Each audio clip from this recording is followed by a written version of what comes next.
So, how did you see the future of remote work and its impact on traditional office-based jobs?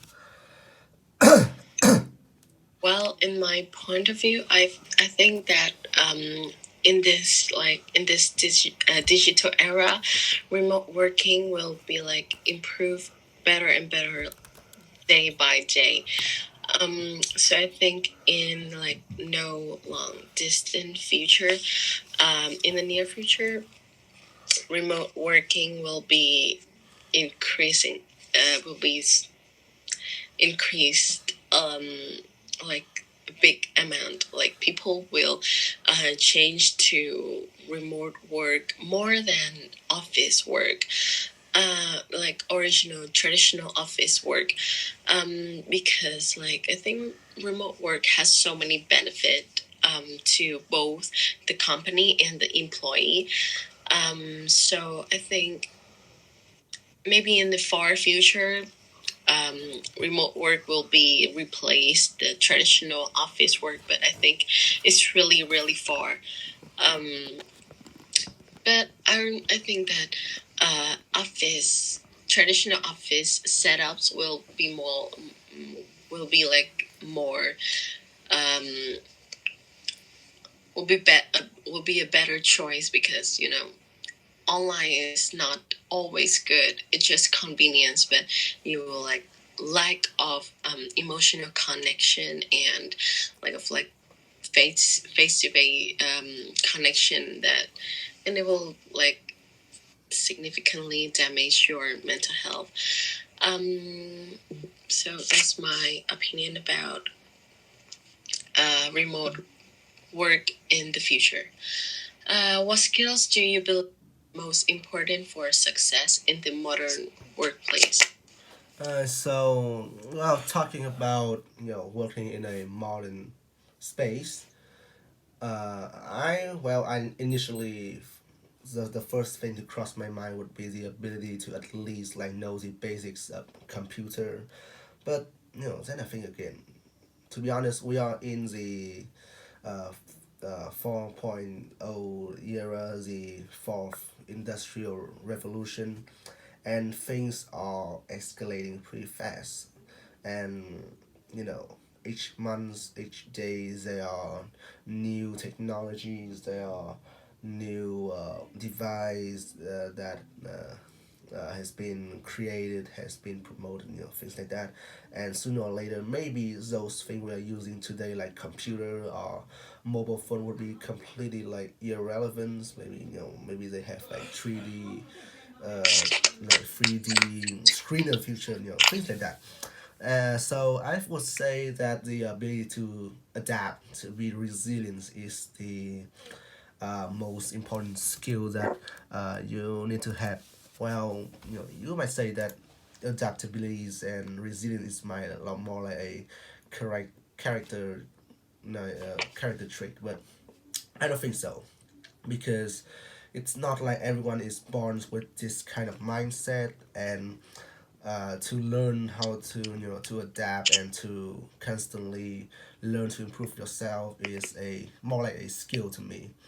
And just think about this, maybe like at the moment we are having these kind of things that we are used to, we know how to use them, but perhaps in the future there may be more complex or and more technological advanced machine that we have to deal with, not to yeah, and also regarding jobs.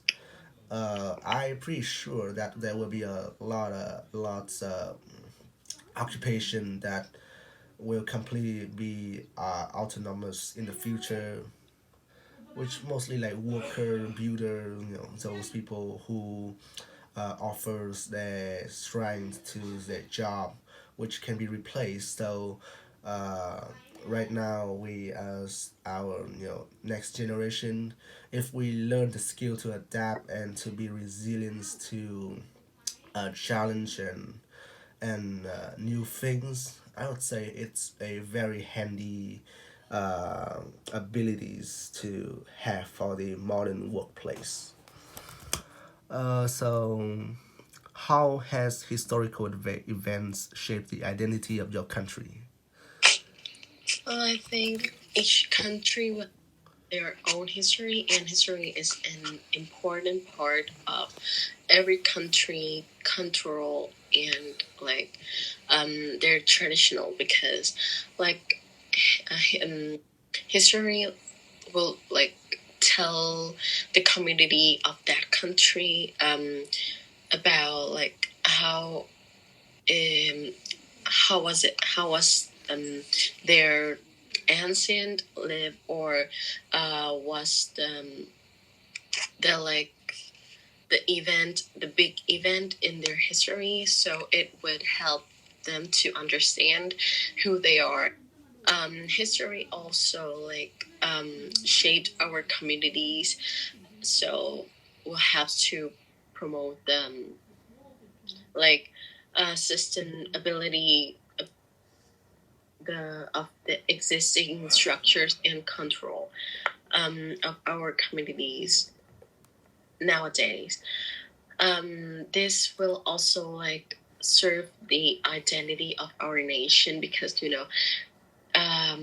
if there's no past, there were no present. So history is an important part of each country because it helped us to like shaped our identity, our control, how people in the past was lived, how our ancient was being like how our country has been. So it would help us to know who we are, where are we living in, and know more about our country. And that was really, really necessary for everyone in every country. So discuss the significance of preserving cultural heritage in the face of globalization. I think uh, the preservation of this cultural heritage is extremely important, if not one of the should be one of the main goals of every country, and especially in Vietnam. So, as you may know,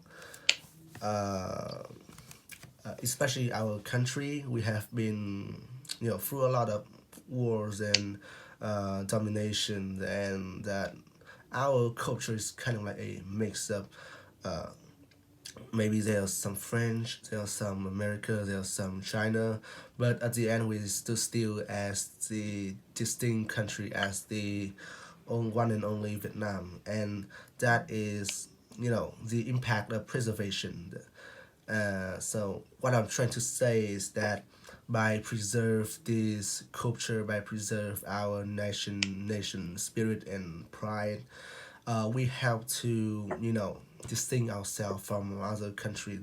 After all, there are like more than 100 country around the world, and our and we I think we still did a pretty good job at preserving our culture, and especially with the age of globalization, such like in the 21st centuries, where you know yeah, you can perhaps meet some person, some Vietnamese who say they wish they was born in Japan or America or something that which is not a really good phase. But yeah, by protecting our values, our core value and culture, we you know we have to not lose the we are protecting our soul, our soil, and our